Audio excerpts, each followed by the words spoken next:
This is JoyNews Desk. I am Amisi Nyamiche Thompson. We are live on DSTV channel 421 and GoTV channel 125. Coming up this morning, Ghana's embassy in Burkina Faso has initiated discussions with local officials to obtain comprehensive information on attack on Ghana's tomato traders in the northern part of the country. Heightened public concern over crime trend, persistent border security pressures linked to transnational threats, increasing demand for effective regulation. We have details of that coming up. Also, we engaged spokesperson for the Kennedy Japan camp on what it thinks caused the defeat in the recently held flag bearership election of the New Patriotic Party. These plus some business updates on our desk. To stay for details.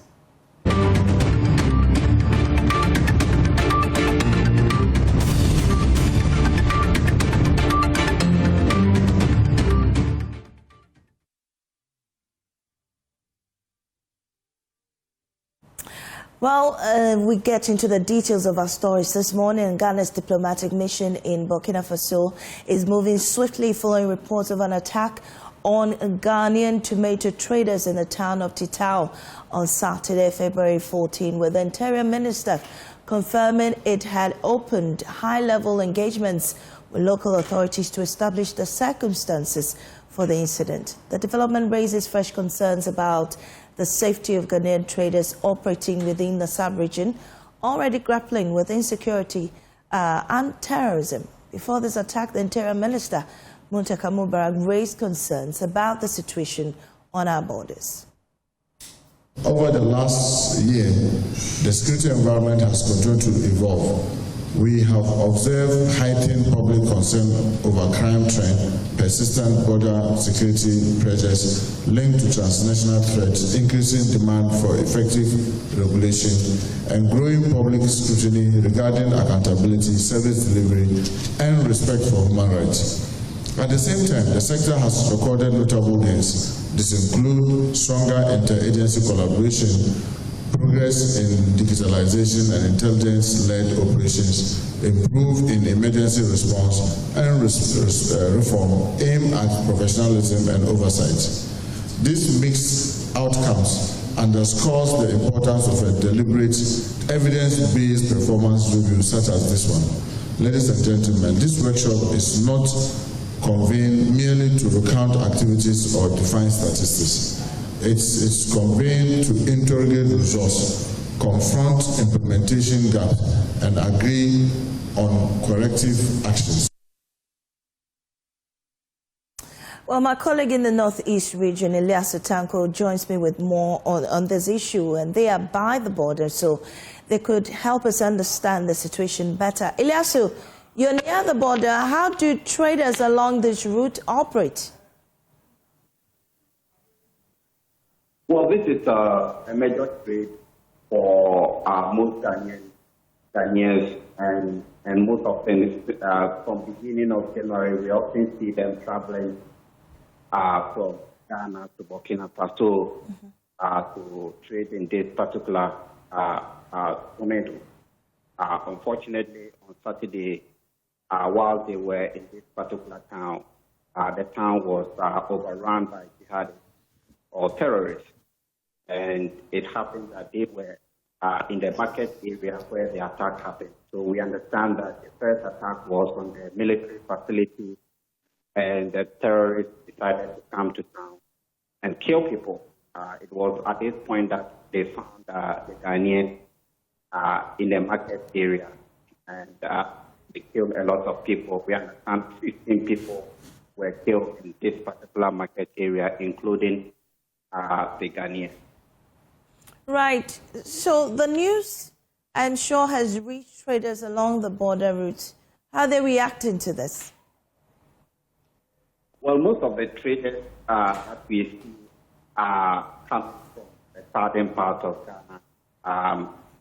As we speak, we have been some kind of a rule or topic of people traveling to this particular border area. In Pada, Nabrongo, where these particular produce normally there are a lot of apprehension among the traders. We have seen that the usual market in Paga and Nabrongo is quite sharp, if you like. We don't see the trucks that used to pass through this particular market. So there are a lot of fear currently among the traders of these products. Have you seen any change in security arrangements along the border, maybe the immigration or even mainstream security operators helping to man our borders, following the incident? Unfortunately, initially when they started, for instance, in Wale to Paga, we often see that there were security escorts for these particular traders. For some time now, I have not seen this type of security arrangement. And of course, where the incident happened is in the far north. So there have not been any changes in terms of security arrangements. Elias, thank you very much for that update from the Northeast region, giving us the situation there following that, attack on Ghanaian tomato traders in the northern part of Burkina Faso. We're also joined by security consultant Major General retired Emmanuel Kotia, who was former Commissioner General Ghana Boundary Commission, to unpack the implications of this attack. Grateful for your time, sir. Good to see you this year. Happy New Year. Yeah, good morning, ma'am. Yes, it's a long time. Yes, long time, and I'm glad to hear from you. But you've been, when you were Boundary Commission Director, you've been to all these areas before. From your perspective, could you paint a picture of the security situation whilst you were there? I think that this situation is quite different from what we have been doing over the years. This is an attack that took place in the northern part of Burkina Faso, much closer to the Malian border. Right. And the information on the ground that we are receiving from various sources are that that particular border area probably was left a little bit loose, maybe probably described as an ongoing space between the Malian and the Burkina Faso government. So the terrorists were able to come across and then attack the town of Titao, which is in that area. Now, they were not particularly targeting Ghanaians, but they were attacking every male in that town. And they gunned down all the males in that town and left all the women. And that is the reason why in the Minister of Interior's discussions with Joy FM this morning, he mentioned that the Ghanaian women were still alive and they were getting information from them. So that is the situation and the picture that has come out of this attack. It is unfortunate, and our condolences go to the families of those who are dead. And the information is that these women traders who normally employ the youth or strong gentlemen to go and help them in conveying the tomatoes. So that is how come that these young men went with them in the truck and they were confronted with the situation. What would you say, do you think that these young men they took along with them may have given the wrong, signal to these attackers? Not necessarily, because the attack was not directed to the Ghanaians, but it's unfortunate that they found themselves in the town at that particular time. Right. It was unfortunate that they found themselves at that particular time. So I don't think that it was they were targeted, because quite a number of people died out of this attack on Saturday. Well, from your perspective, what does this attack tell us about the current threat or the current situation, with the border between Ghana and Nigeria? Burkina Faso. Ghana. Yeah, so it has always been clear that anytime that there's an overflow so far as terrorist activities are concerned, the Ghana would definitely be affected. We have had attacks from Burkina Faso on Côte d'Ivoire. Previously, we have had on Benin, we have had on Ghana has not been attacked, and that means that our security agencies are doing very well so far as the preventive mechanism is concerned. You remember very well that we have a national framework for countering violent extremism and terrorism. And additionally, probably the kinetic and non-kinetic approaches that has combined by our national security outfit has worked in perfection to protect Ghana against this. What to be done now is to step up. We shouldn't relax in our vigilance. We should step up with intelligence. We should step up with our activities, both kinetic and non-kinetic. And we should cover all ungoverned spaces along our international boundaries, especially with Burkina Faso. How vulnerable are Ghanaian traders now operating across borders? You know, we also need the tomatoes. So if this is happening, how do you resolve this? You've talked about boosting, you know, security at these borders, but really, with the traders going in and out, how are they liaising with them to be able to bring in the goods that they normally do? There's a need for collaboration, and there's a need probably for the Ghana mission to think of registering any trader who goes in Burkina Faso for trading, so that at least some kind of protection can be given to them using the state security, and also to alert them that some of the areas are no-go areas because terrorists can operate easily in those areas. This is an information that must be passed to the traders if the traders make their intention clear to the authorities, either at the border or the Ghana embassy officials operating in the Burkina Faso or any other country. But before this attack, the Interior Minister had earlier raised concerns about terror attacks on our borders. You know, there was also the fear of how security men need to be equipped to be able to stop this. It looks like a far bigger situation on our hands now, and now our own people caught in the web. Is Ghana really prepared to be able to deal with this terrorist situation on our borders? What I'm saying is that Ghana probably is doing the right thing because we have not been attacked. Our intelligence probably is on the ground.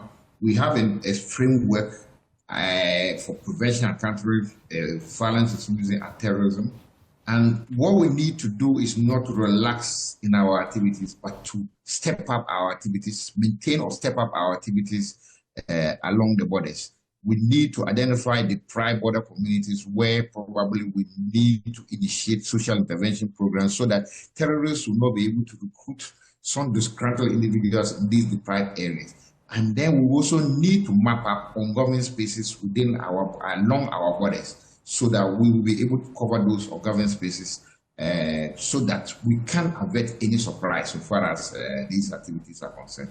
Just before I let you off, what's the potential diplomatic and economic consequences of this attack? No, I don't think that there will be any diplomatic consequences because the issue is that the traders went on their own accord. And so far as international security is concerned, wherever any foreigner finds himself in any country, it is the responsibility of the officials of that country to assist, especially our embassies, whether they know about it or not, or whether the people have done wrong or not.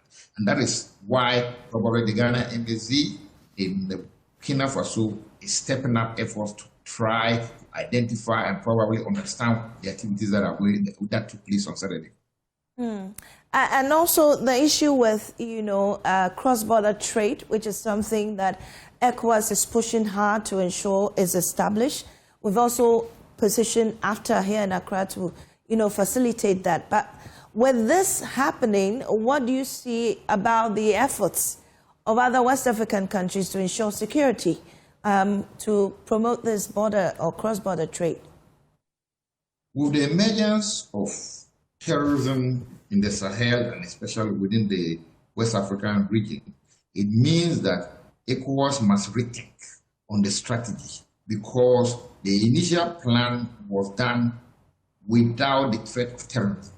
So there's a need for rethinking in this wise because this is a security issue we are facing and can easily affect cross-border trade. So there's the need for rethinking and measures to be taken by ECOWAS to be able to resolve some of these challenges that we are encountering now. I'm grateful for your time this morning on our desk. Major Retired Kotia there, giving us insights into the security situation at the borders at our border with Burkina Faso. Moving on, the Alliance for Christian Advocacy Africa is asking government to, as a matter of urgency, force traders to reduce the prices of goods and services. The ACAA also wants government to decisively deal with recent road accidents. And let's engage Reverend Dr. Kwabena Opunifrimpong, Executive Director, Alliance for Christian Advocacy Africa. Grateful for your time on our decks this morning. Particularly, what do you want government to do?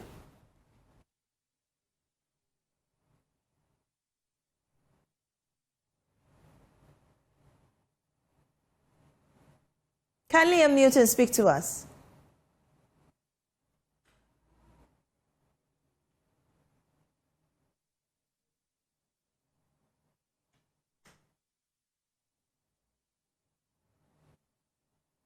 We're still trying to establish a correct link to Reverend to be able to give us updates on that.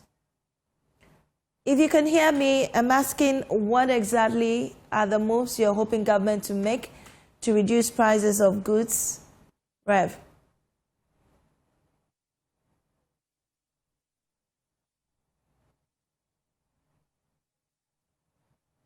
Unfortunately, we are unable to get to hear Reverend on the other side of that Zoom there.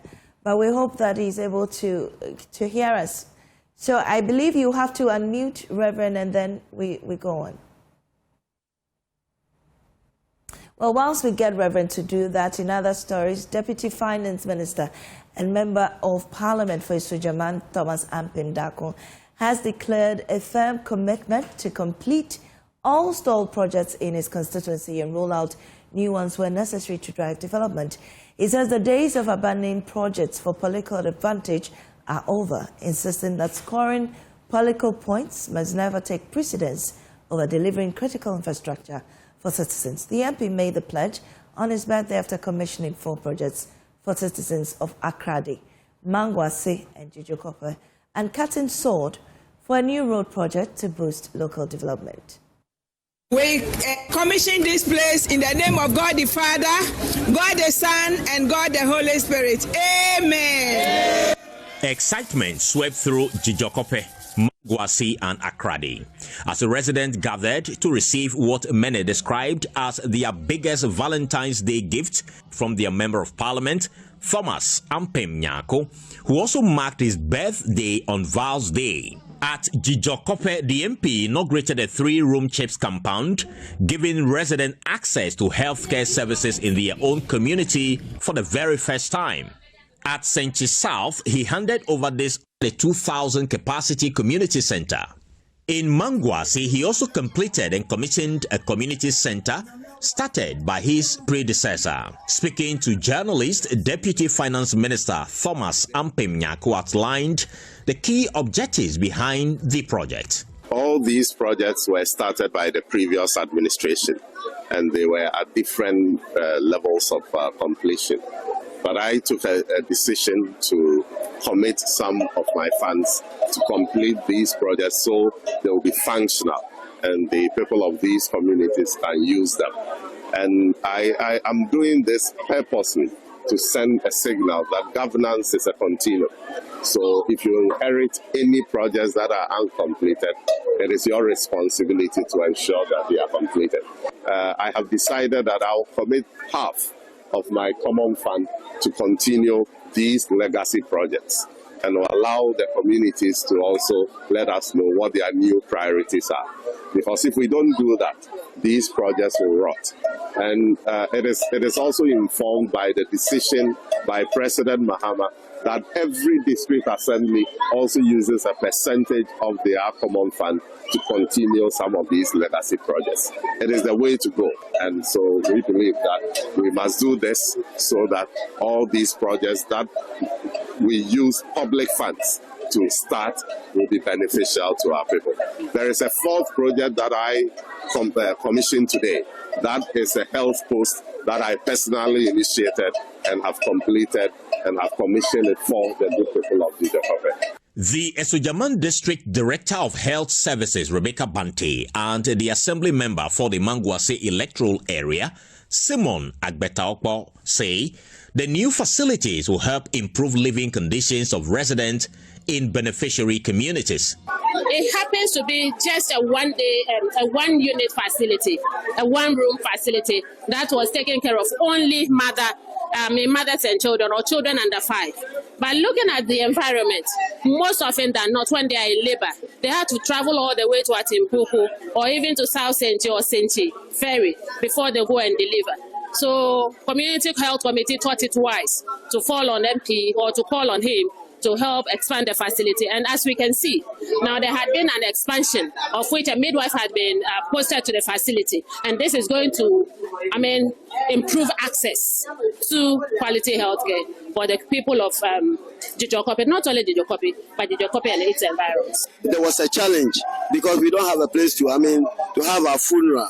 When in terms of a funeral or any program, in fact, the challenge is bigger. So today, I can say, in fact, Mangwasi, we have sleepless tonight because, in fact, the joy is overwhelmed. In South Senchi Akradi, the MP also cut salt for the construction of inner roads to boost local economic activities. I'm happy to say that under the second term of President Mohammed's administration, Esojama is blessed to have almost all our roads awarded on contract, and the contractors are busy on site working. And so a year from now, we are hoping to see many of these projects being completed. Apart from that, we have a lot of projects ongoing in all the 5 public senior high schools in Esojama. The MP also presented these sewing machines and accessories to the first cohort of beneficiaries under the National Apprenticeship Program. Carlos Caloni, JoyNews, Akosombo.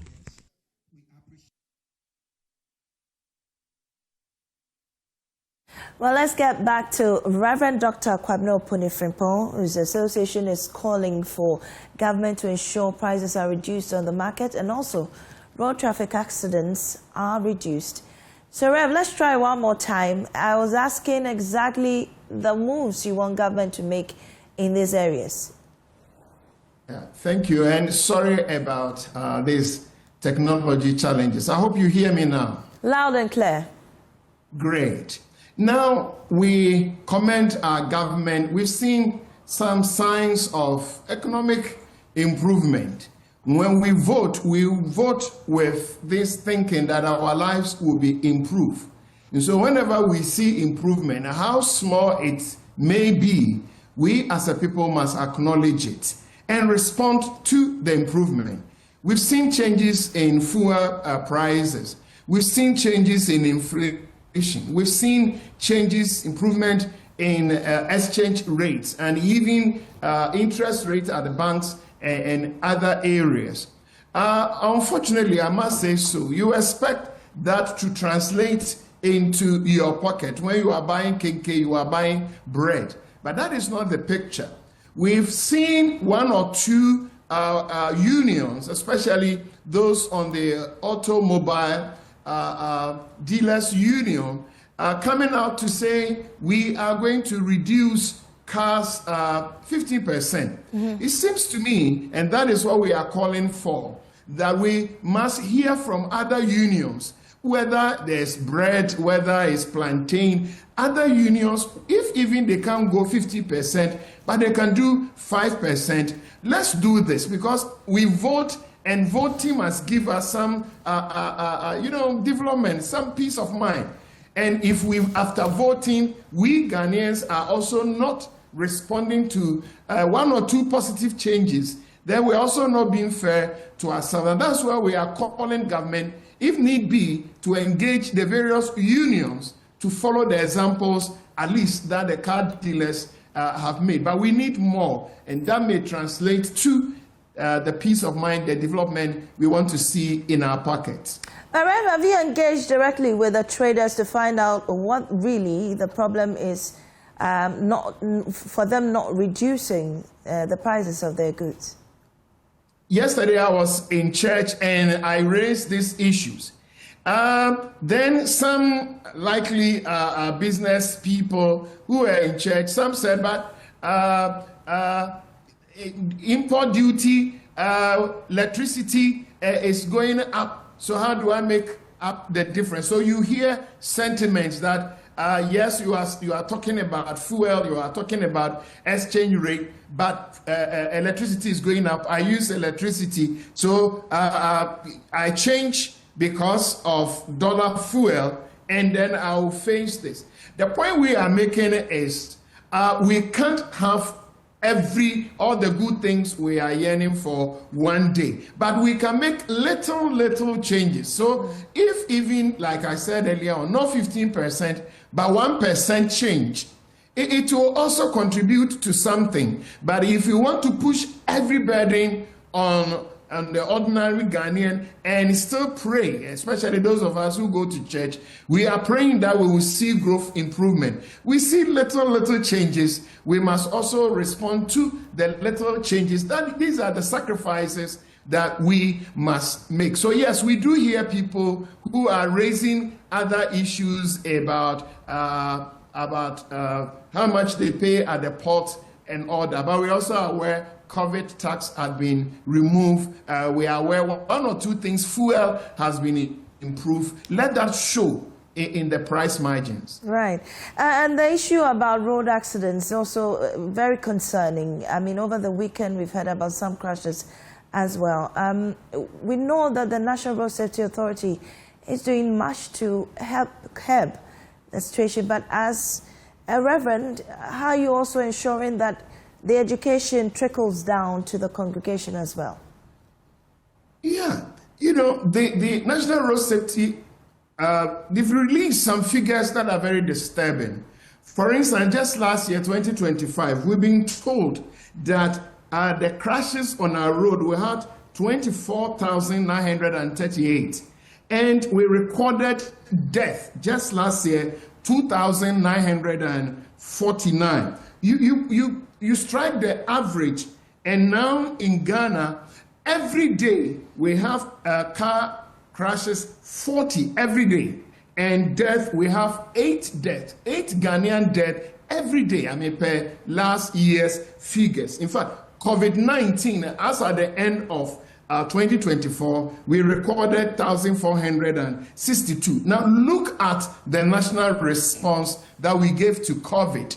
Now, road accident is giving us worse than even the 4 years or so of COVID. And therefore, we are saying that our standard responses for road safety are not giving us the results we are looking for. Our highways are too bloody. Our asphalts are bloody. As multimedia, you join your program, we are driving to death.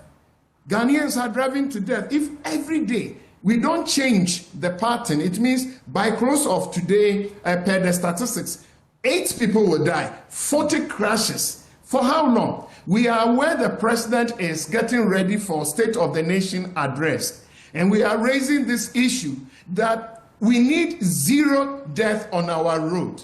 If we can't have it immediately, at least we must reduce last year's figures by half. If we can't have 0 death on our highways immediately, at least by the end of 2026, we should be able to reduce it by half, 50%. Right. And we want this issue be part of the State of the Nation's address that His Excellency is going to raise. Already, Joy, you have given us the road to death, and we as the people must be worried. In fact, over the weekend, somewhere in Kumasi, the police officer who is supposed to bring safety on the road was kicked, knocked down by a vehicle. Now, who is safe? If the police officers to ensure safety are not safe, we are all not safe. And we pray and hope the president will consider this in the State of the Nation's address.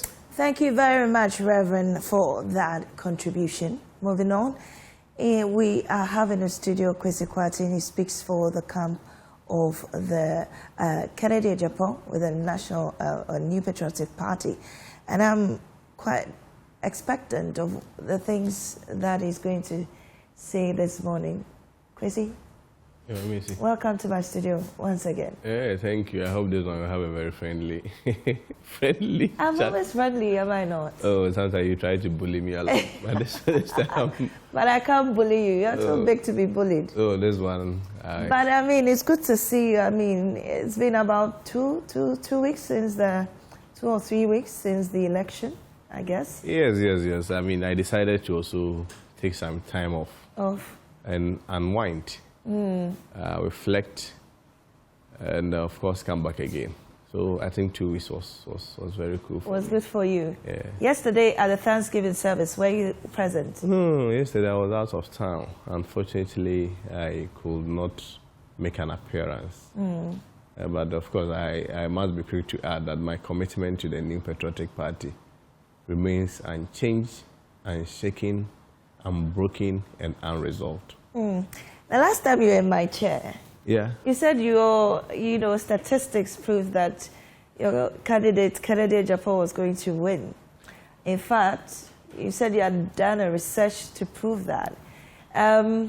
You actually said that you didn't believe in Musa Dankwa's findings, but at the end of the day, I think that particular finding was vindicated. Yeah, to a larger extent, and I must be honorable to commend him for that. It's not only about the research that Kwesi Kwarteng was privy to, but also even what was within the public space. You realize that there were other researchers that were also predicting that even Kennedy Japan was going to win. In a delegates election, a lot can happen. And it is only proper that at a time like this, if the conversation is within the context of research, I think it was Musa Dankwa who was very close, and it is important that we do the honorable thing and commend him for the work that he did in relation to that election. But I'm told recently, Baba Jama tricked him with some televisions and other gifts, and he tried to explain himself that it's because of the bribery. But bribery has always been within our electoral process. I think in such circumstances, you see, researches are opinions of people. They are not your own opinions. And people can change their minds. So you put it there, whatever happens, you ultimately have to take a responsibility. And you were so sure, what do you think went wrong? Well, I think timing is also very important. Okay. I believe that times like this are moments of reflection, moments of reconciliation, and moments of building unity. And I'm sure subsequently, at the right time, we should be able to discuss what really went wrong. But with hindsight, such determination obviously will be determined by the outcome of a research. Maybe this time I will consider recruiting, hiring Musa Dankwa to also help us. To help you. Why we lost. Predict. Yeah, why we lost. So I feel that we can have that conversation in subsequent time. But for now, it's about the image of the party. It's about unity. It has more to do with reflections, even at the individual level. And of course, a general well-being, if I'm to add that one. Is this the end of the road for Kennedy Japan for presidency, flag bearership of the party? This is a leading question, and if you ask me, a biased one. But we are always smart. You will have a way of pitching your host and getting the soundbite and getting the stories that are not supposed to be brought out. But let me put it this way: is this the end of the road for Ken in relation to the presidency? I had the opportunity to meet him during the Vars Day, and even prior to that, we had extensive discussion on the way forward politically and even at his individual level. What came out very strongly was the fact that he's still bent on implementing his vision of creating jobs, even at the individual level. Right. And for that reason, he will go to every extent to establish more manufacturing companies, industries, create a lot of jobs for a lot of Ghanaians. But you see, the point is that politically, we subjected ourselves to a process. And the process was the electoral process that we went through. Delegates made their decision, of course, against our choice. It may be unfortunate for us, but of course, to the winner is fortunate for him. And largely, as a party under one umbrella, we should take all as a good news and respect the opinions of people. So if you ask me whether there is the end of the road for Ken, I would say that we went through a process The process has terminated. We subjected ourselves through the process, and it is incumbent on us to respect the decision or the outcome of that process. And I can assure you, Kennedy Japan, myself, and any well-meaning member of the New Patriotic Party respects the decision of the delegates. I think it should answer you satisfactorily. Well, Maybe. in that extensive discussion, did any form of independent candidacy pop up? No. If you recall the flyer, you know, usually when your production team contacts us, they request the designation, at least for confirmation purposes and to be sure. I speak for Ken, no two ways about that, because I was speaking for the campaign team. If you recall, there was a slash, member of the New Patriotic Party.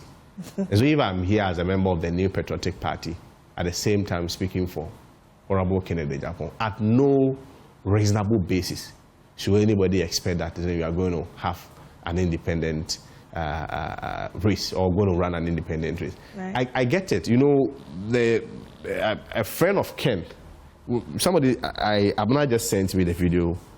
Abna Sasar, he just sent me the video. What is it? I just saw this. Our General Secretary could be proud to enter. He also just called me that he sees I'm independent and also wanted to inquire. And I'm sure it's because of publicly, one of his friends who is publicly associated with him, who I've seen is championing a certain base-based agenda. But I want to state emphatically, categorically, without any word of equivocation, that Ken is not running for any independence. Right. You see, Ken is a friend to President Mahama. So if President Mahama today is championing the cause of NDC, will you then suggest that Ken is now NDC or now wants to run on the ticket of NDC? Ken is a friend to Mr. Alan Chamatin. Alan Chamatin is doing, initially was movement for change and subsequently became a political party, UP. I respect his decision. Right. I mean, he's an adult, he's entitled to make any decision. Right. But it will not be proper for anybody to construe that because Ken is a friend to Alan Chamatin, if Alan starts anything, it means it's being sponsored by Ken or other things. Recently, he did a video thanking the delegates and the good people of Ghana. I think that was on the 13th, if I recall. He had the MPP flag hoisted just right beside him. So I don't think any person who even will hoist the MPP flag will make a U-turn and say that I'm going for an independent, run an independent base. I feel that moments like this, even out of respect, we also have to give the man some time to also reflect. He's a human being. Right. I mean, no matter how hard he is, he's not a robot. He's not a machine. You cannot go through such a very tense election. I mean, not to mince words, you're accused that is your worst that caused the party's defeat. People that are very close to you, people that you probably have a very deep relationship. Sometimes you even build family who come out and say, oh, you insult two men, is your words that caused party's defeat, or queer report, this. And this is a guy who all his life has devoted almost all his adult life to the service of the MPP. Moments like this, he's a human being. No matter how hard you are, when you get into your own closet, the temptation to break down will also be high. So I feel that these whole speculations, you want to go independent, he's not supporting the party, he did not come for, yesterday's program, Thanksgiving, he did not come for, Rebecca Kufuor was not there. So are you also suggesting that she's also going to start her own party? Rebecca Kufuor is not going to, vie for a position or become a flag bearer. What about Dr. Brian Champong? He too was out of town. So will you also say that Dr. Brian Champong also is also going to work against the MPP?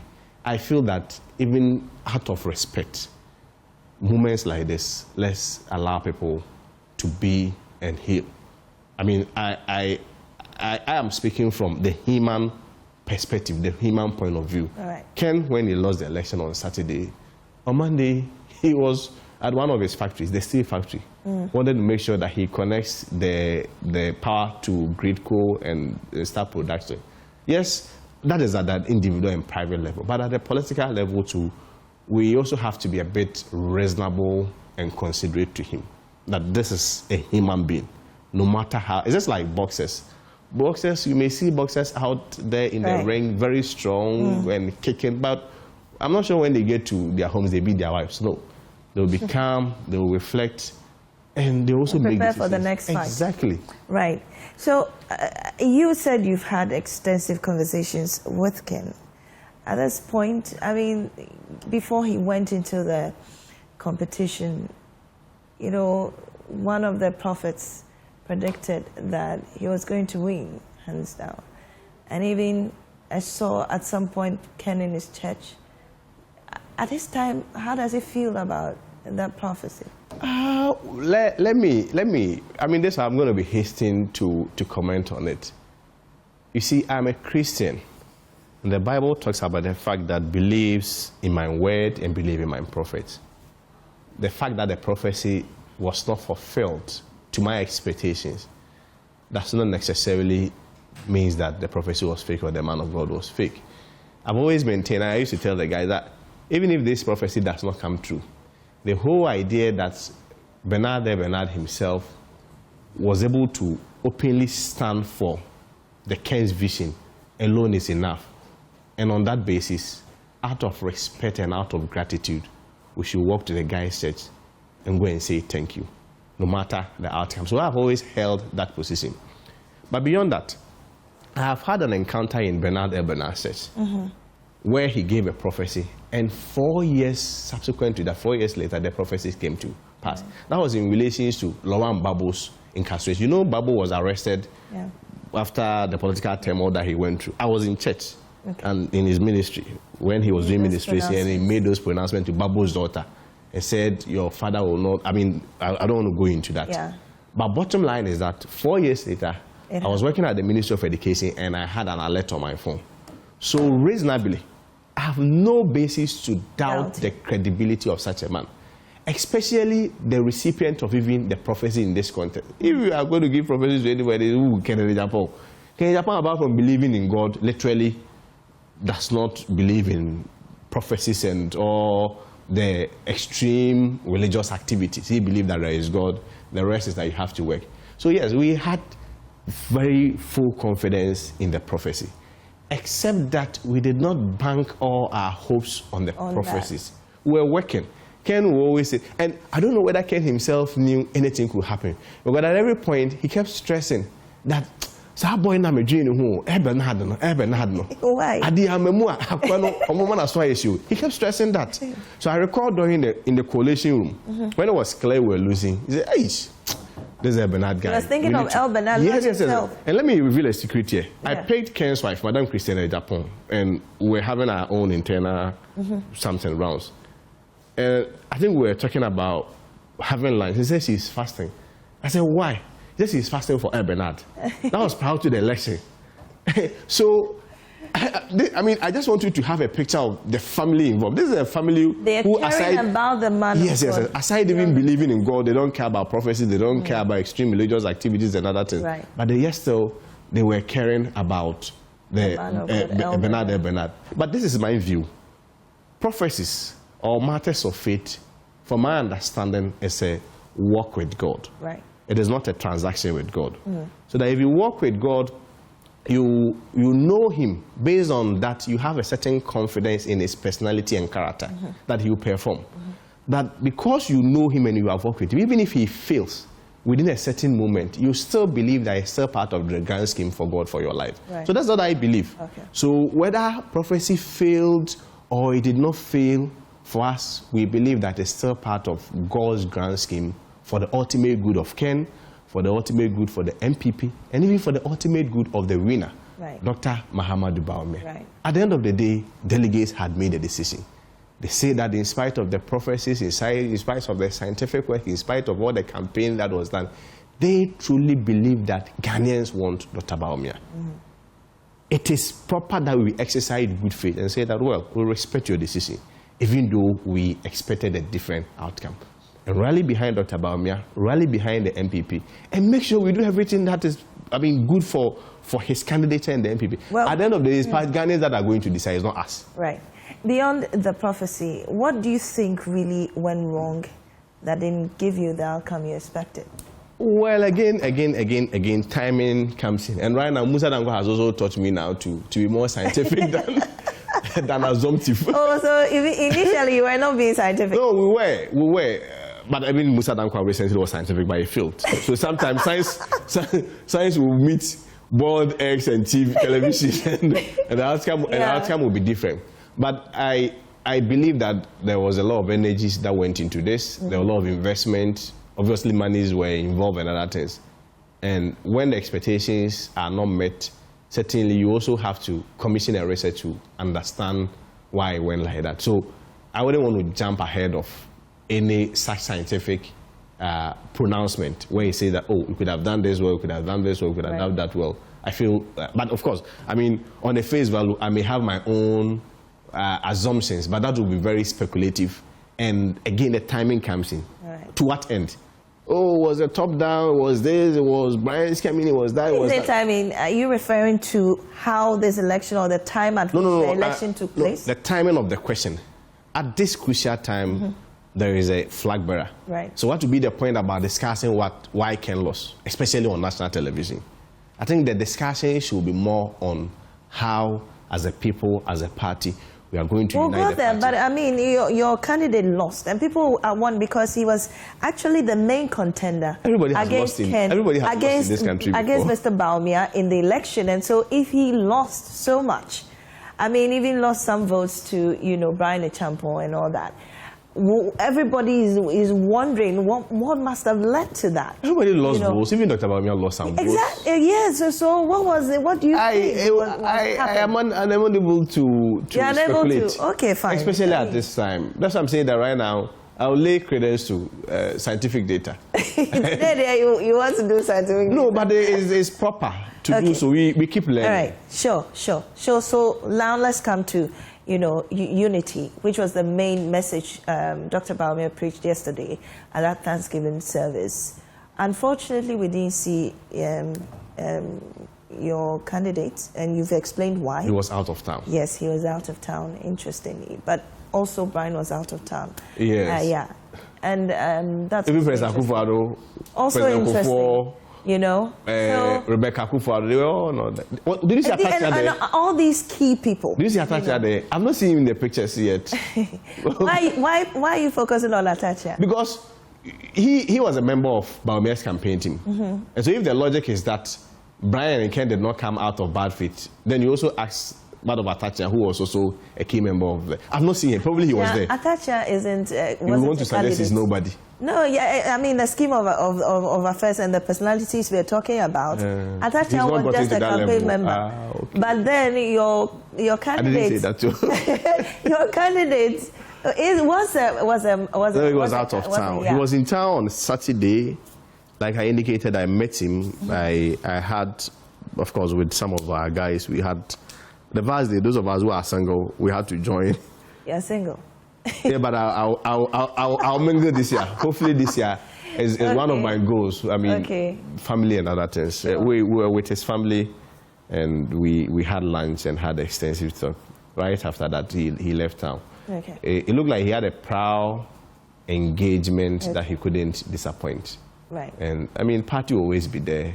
So at every point he will come and support. What role will he be playing to ensure that? Because really, it's about uniting the party, having a united front. Has he, at this point in time, do we know if Dr. Bawumia has reached out on a role he has to play moving forward, or he himself has asked him on a role he's supposed to play to, bridge the gap?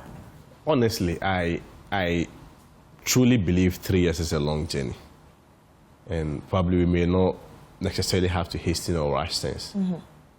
What is important is the person's willingness to be around and help in the party rebuilding, rebranding, and re-imaging, which I believe Ken is very committed in doing so. I am not, as of now, aware of any conversation between the two in regards to a role A or B is to play. Of course, I do agree that all of them do have a role to play when it comes to the party unity building and other things. But you also agree with me that the greater role will rest on the person that won, not the person that lost. Because I recall, you asked me a question, hey, the way Ken is, will he be able to unite the party? Maybe thankfully Ken couldn't one way. So such a question should be redirected. But to also add it, I mean, in a very serious tone, Ken will be around, Ken will help the party, Ken will support the party in any capacity that he will be required of, provided by the grace of God, God grants him good life and strength. Right. And that's reassuring, I mean, to Dr. Bawumia. Well, thank you so much, Chris Kwati, for coming on our show this morning, talking to us about, Kennedy Japan. Thank you very much, Kwesi. So at this point in time, you're still watching JoyNews Desk. This is how we end the show here on the JoyNews channel. We're back again at midday. Thanks for your company.